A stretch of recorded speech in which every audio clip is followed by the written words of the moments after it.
जनसंख्या संगठन।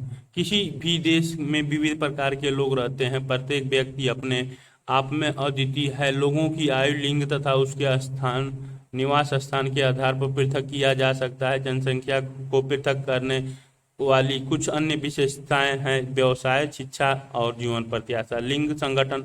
स्त्रियों और पुरुषों की संख्या किसी देश की महत्वपूर्ण जनसांख्यिकीय विशेषताएं होती हैं। जनसंख्या में स्त्रियों और पुरुषों की संख्या के बीच के अनुपात को लिंग अनुपात कहा जाता है। कुछ देशों में यह निम्न सूत्रों द्वारा परिकलित किया जाता है: पुरुषों की जनसंख्या बटे स्त्रियों की जनसंख्या गुणे 1000, अथवा प्रति 1000 स्त्रियों पर पुरुषों की संख्या। भारत में इसी सूत्र का प्रयोग कर लिंग अनुपात ज्ञात किया जाता है: स्त्रियों की जनसंख्या बटे पुरुषों की जनसंख्या गुणे 1000, अथवा प्रति 1000 पुरुषों पर स्त्रियों की संख्या। लिंग अनुपात किसी देश में स्त्रियों की स्थिति से संबंध में महत्वपूर्ण सूचना होती है। जिन प्रदेशों में लिंग भेदभाव अनियंत्रित होती है, वहाँ लिंग अनुपात निश्चित रूप से स्त्रियों के प्रतिकूल होता है। इन क्षेत्रों में स्त्री भ्रूण हत्या तथा स्त्री शिशु हत्या और स्त्रियों के प्रति घरेलू हिंसा की प्रथा प्रचलित है। इसका एक कारण इन क्षेत्रों में स्त्रियों की सामाजिक आर्थिक स्तर का निम्न होना हो सकता है। आपको स्मरण होना चाहिए कि जनसंख्या में अधिक स्त्रियों के होने का अर्थ यह नहीं है कि उनका स्तर बेहतर है। यह भी हो सकता है कि पुरुष रोजगार के लिए अन्य क्षेत्रों में प्रवास कर गए हों। प्राकृतिक लाभ बनाम सामाजिक हानि। स्त्री को पुरुष की तुलना में जैविक लाभ प्राप्त है, क्योंकि वे पुरुषों की तुलना में अधिक स्थिति संस्थापक होती हैं। फिर भी यह लाभ उन सामाजिक हानियों व भेदभाव द्वारा जिन्हें वे अनुभव करती हैं समाप्त हो जाता है। विश्व जनसंख्या की का औसत लिंग अनुपात प्रति 100 स्त्रियों में 102 पुरुष हैं। विश्व में उच्चतम लिंग अनुपात लैटविया में दर्ज किया गया है, जहां प्रति 100 स्त्रियों पर 85 पुरुष हैं। इसके विपरीत निम्नतम लिंग अनुपात संयुक्त राज्य अरब अमीरात में दर्ज किया गया है, जहां प्रति 100 स्त्रियों पर 311 पुरुष हैं।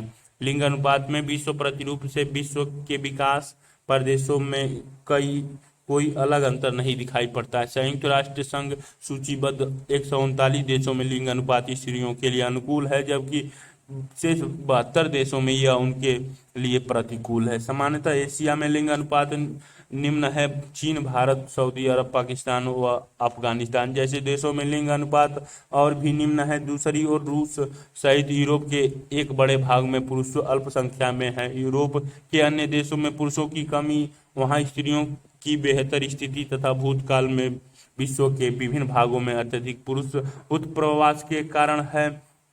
आयु संरचना विभिन्न आयु वर्गों में लोगों की संख्या को प्रदर्शित करती है। जनसंख्या संगठन का यह एक महत्वपूर्ण सूचक है, क्योंकि 15 से 59 59 आयु वर्ग के बीच जनसंख्या का बड़ा आकार एक विशाल कार्यशील जनसंख्या को इंगित करता है। 60 वर्ष से अधिक आयु वाली जनसंख्या का एक बड़ा अनुपात उस वृद्धि जनसंख्या को प्रदर्शित करता है जिसे स्वास्थ्य संबंधी सेवाओं के लिए अधिक खर्चों की आवश्यकता होती है। इसी प्रकार युवा जनसंख्या के उच्च अनुपात का अर्थ है कि प्रदेश में जन्म दर ऊंची है, वह जनसंख्या युवा है। आयु लिंग पिरामिड।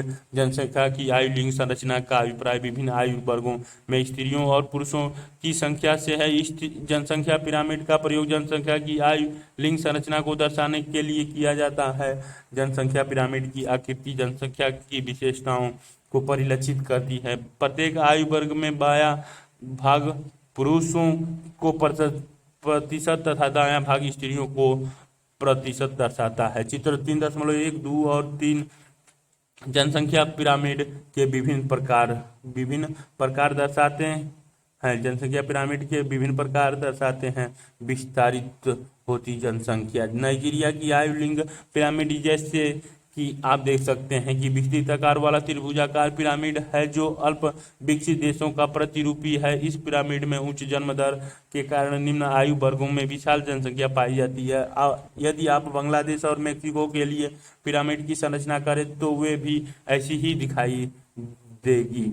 नाइजीरिया स्त्री और पुरुष 0 से 4, ये 0, 2, 4, 6, 8, 10, 12, इधर 2, 4, 6, 8, 12 कुल जनसंख्या प्रतिशत में 0 से 4, 5 से 9, 10 से 14, 15 से 19, 20 से 24, 25 से 29, 30 से 34, 35 से 39, 40 से 44, 45 से 49, 50 से 54, 55 से 59, 60 से 64, 65 से 65, 65 से 69, 70 से 74, 75 से 79 और 80 से 84 और 85+5 आंकड़े स्रोत जाननांकीय ईयर 2009-10 संयुक्त राष्ट्र सांख्यिकी प्रभाग विस्तारित होती जनसंख्या 3.1 स्थिर जनसंख्या ऑस्ट्रेलिया की आयु लिंग पिरामिड घंटी के आकार का है जो शीर्ष की ओर शून्याकार होता जाता है। यह दर्शाता है कि जन्म दर और मृत्यु दर लगभग समान है जिसके परिणाम स्वरूप जनसंख्या स्थिर हो जाती है। ऑस्ट्रेलिया पुरुष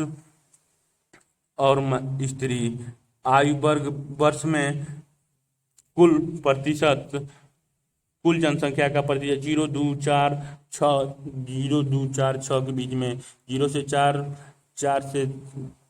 0, 4, 5 से 9, 10, 15, 20, 25, 30, 35 से लेके पूरे 100+ तक ये ऑस्ट्रेलिया की आयु वर्ग की वर्ष वाली संख्या है।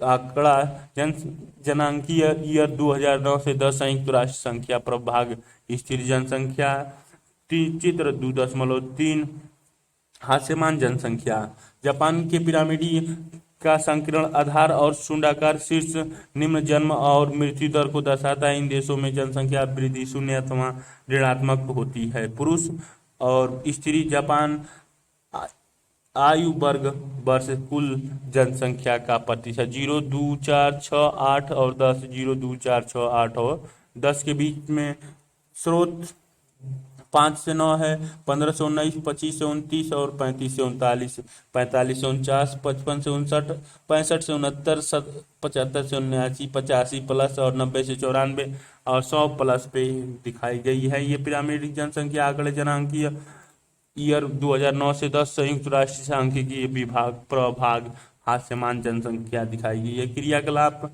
आप अपने स्कूल के बच्चों का एक जनसंख्या पिरामिड बनाएं और उसकी विशेषताओं का वर्णन करें। वृद्धि होती जनसंख्या का वृद्धि होना एक ऐसी प्रक्रिया है जिसमें बुजुर्ग जनसंख्या का हिस्सा अनुपात की दृष्टि से बड़ा हो जाता है। यहाँ 20वीं शताब्दी की नई परिघटना है। विश्व के अधिकांश विकसित देशों में उच्च आयु वर्गों में बढ़ी हुई जीवन प्रत्याशा के कारण जनसंख्या बढ़ गई है। जन्म दर में ह्रास के साथ जनसंख्या में बच्चों का अनुपात घट गया है। ग्रामीण नगरीय संगठन जनसंख्या का ग्रामीण और नगरीय में विभाजन निवास के आधार पर होता है। यह विभाजन आवश्यक है क्योंकि ग्रामीण और नगरीय जीवन आजीविका और सामाजिक दशाओं में एक दूसरे से भिन्न होते हैं। ग्रामीण और नगरीय क्षेत्रों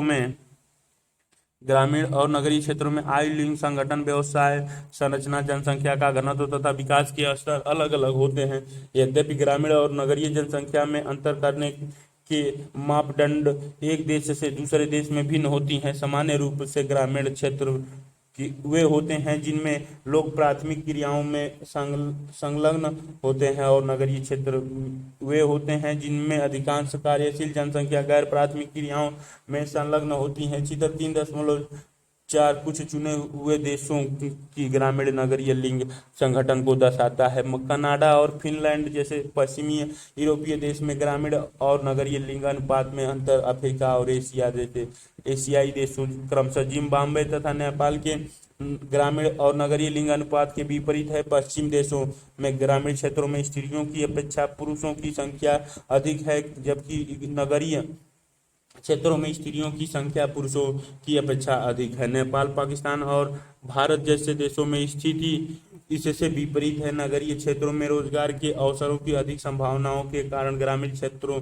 से महिलाओं के आगमन के परिणाम स्वरूप यूरोप, कनाडा और संयुक्त राज्य अमेरिका के नगरीय क्षेत्रों में महिलाओं की अधिकता है। कृषि भी इन विकसित देशों में अत्यधिक मशीनीकृत है और यह लगभग पुरुष प्रधान व्यवसाय है। इसके विपरीत एशिया के नगरीय क्षेत्रों में पुरुषों तथा पुरुष प्रधान प्रवास के कारण लिंग अनुपात भी पुरुषों के अनुकूल है। उल्लेखनीय है कि भारत जैसे देशों में ग्रामीण क्षेत्रों के कृषि कार्यों में महिलाओं की सहभागिता काफी ऊंची है। नगरों में आवास की कमी, रहन सहन की उच्च लागत, रोजगार के अवसरों की कमी और सुरक्षा की कमी महिलाओं के गांव से नगरीय क्षेत्रों में प्रवास को रोकते हैं। साक्षरता, किसी देश में साक्षर जनसंख्या का अनुपात उसके सामाजिक आर्थिक विकास का सूचक होता है, क्योंकि इससे रहन सहन के स्तर, महिलाओं की सामाजिक स्थिति, शैक्षणिक सुविधाओं की उपलब्धता तथा सरकार की नीतियों का पता चलता है। आर्थिक विकास का स्तर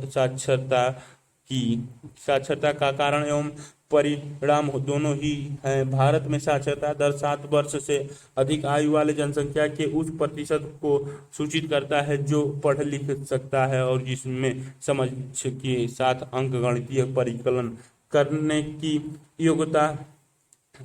योग्यता है।